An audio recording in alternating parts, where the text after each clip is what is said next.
Well, greetings and welcome to the middle of the week in our reflections, our Facebook devotionals.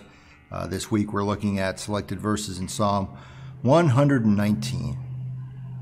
And begin today by sharing a bit of a conversation, ongoing conversation I had with a friend of mine.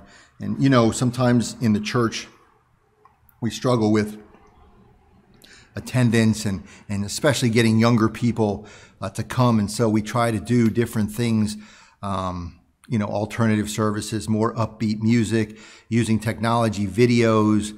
Of course, me personally, I like to use humor in my service and have fun and enjoy myself. And sometimes it can seem a little bit like entertainment, and we don't want to do that. And my friend will always say to me, it's church. At the end of the day, it's church. And if people want to come to church, they will. And if people don't, they won't. But, church isn't supposed to be fun. I don't know that church isn't supposed to be fun all the time, but I kind of understand what he's getting at. When I was growing up in the Catholic Church, church was definitely not fun. We spent a lot of time kneeling. My knees hurt. We spent a lot of time fasting,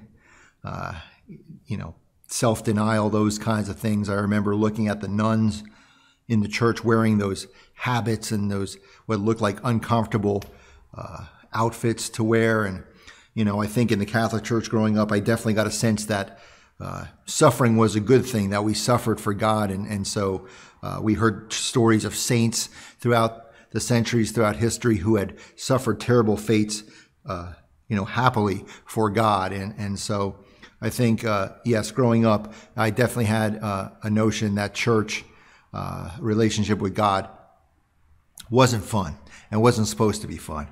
But we read in Psalm 119, the psalmist writes in verse 35, "Lead me in your path, for I delight in it. I find delight in the path of God. Give me life, full, wonderful life in your ways.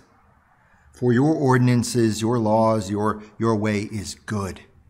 And I don't know that I've always thought of following God in that way. But yesterday I talked a little bit about God's vision for community life. And if we think about the kinds of things following God's way, following the way of Christ, perhaps in particular, calls us to do, to serve others, to be willing to sacrifice for others, to care for others, to engage in the work of justice for all, to work for peace instead of violence, to feed the hungry and provide homes for the homeless, and to help to heal the sick.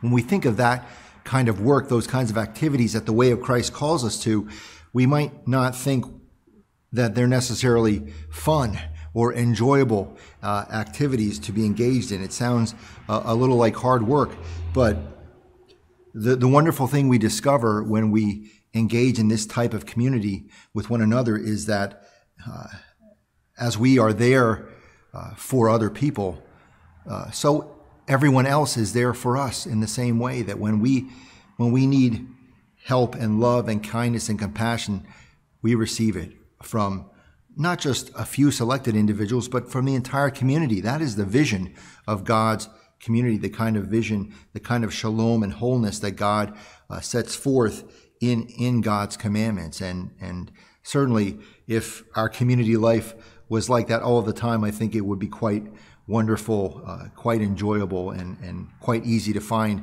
a sense of delight in that kind of living. And so let us strive to be that kind of community. Of course, we will not always be that kind of community for one another, but if we can strive to be that, and if you're able to catch glimpses of it in our community life together, I pray and hope that you will find delight in a community that follows the way of God.